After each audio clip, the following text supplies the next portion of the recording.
students, in this video we discuss about rough degradation. This method is used in shortening of carbon chain. जो ये method है ना rough degradation, इसका use हम क्या करते हैं, कार्बन की जो चेन होती है उसको शॉर्ट करने में ये हमारी हेल्प करती है। ठीक है। This method involve the conversion of a higher aldose into the lower aldose. इसमें कन्वर्जन होता है हायर एल्डोज का लोअर एल्डोज में। ठीक है।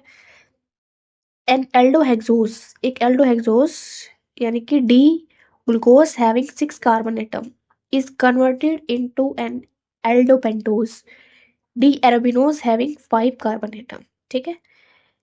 In this method an aldose is treated with bromine water. इसमें क्या होता है कि जो एल्डोज होता है या फिर हम कह सकते हैं एल्डोहेक्सोज, ठीक है, जो एल्डोहेक्सोज है उसको हम क्या कहेंगे कि उसको हम ट्रीट कराते हैं ब्रोमीन वाटर के साथ, तो हमें क्या प्रोड्यूस होता है, एल्डोनिक एसिड। एल्डोनिक एसिड हमें मिलता है, उसको फिर हम ट्रीट कराते हैं हाइड्रोजन पेरोक्साइड से एंड फेरिक सल्फेट से। When oxidative cleavage between C1 and C2 takes place.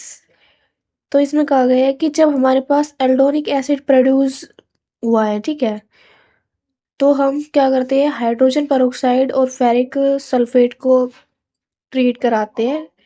जब ऑक्सीडेटिव क्लीवेज होती है किस किस के बीच में, कार्बन 1 एंड कार्बन 2 के बीच में। एंड फिर क्या होता है कि लोअर एल्डोज यानी कि हमें एल्डोपेंटोज मिल जाता है। ठीक है। तो हम कह सकते हैं इसका मतलब मेन यही है कि जो रफ डिग्रेडेशन है, तो हमने क्या किया कि हमने एल्डोहेक्सोज लिया तो हमें क्या प्रोड्यूस हुआ, एल्डोपेंटोज। ठीक है। तो इसमें कितने कार्बन एटम थे, इसमें 6 थे और हमें लास्ट में मिले कितने, 5 कार्बन एटम। ठीक है। तो जो रफ डिग्रेडेशन है वो हमारी कार्बन चेन को शॉर्ट करने में हेल्प करती है। ठीक है। जहाँ पे 6 कार्बन एटम हम स्टार्टिंग में लेके चले थे, तो हमें एंडिंग में कितने मिले, 5 कार्बन एटम। ठीक है। तो इसको हम कैसे करेंगे, स्टेप्स हैं कुछ। तो देखिए सबसे पहले हमने क्या किया, डी ग्लूकोज का हमने स्ट्रक्चर बना दिया। ठीक है।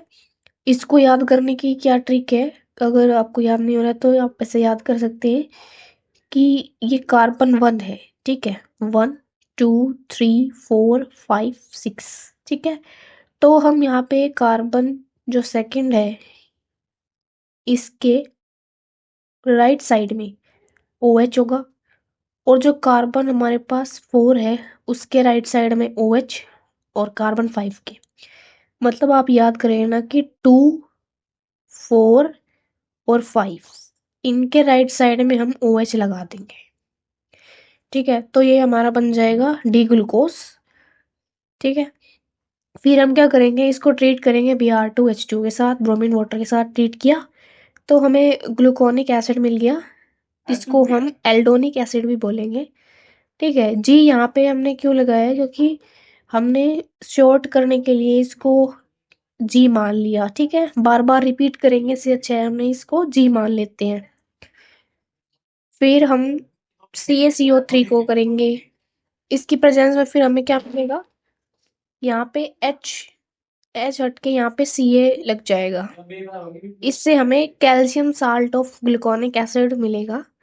फिर हम इसको ट्रीट कराएंगे हाइड्रोजन पेरोक्साइड, ठीक है, और फेरिक सल्फेट। तो यहाँ पे हमने H2O2 और Fe2 जिसको हम फेंटोन रिएजेंट भी बोलते हैं, तो हमें एल्डोपेंटोज मिलेगा, जिसको हम डी एराबिनोज भी कहेंगे। तो ये मिल जाएगा हमें CHO। ठीक है। ये कार्बन, इसके इधर साइड OH और इधर साइड H, और ये जी हमने बताया जैसे कि ग्लूकोज है। तो हमने स्टार्टिंग में एल्डोहेक्सोज लेके चले थे, हमें एंडिंग में क्या मिला, एल्डोपेंटोज।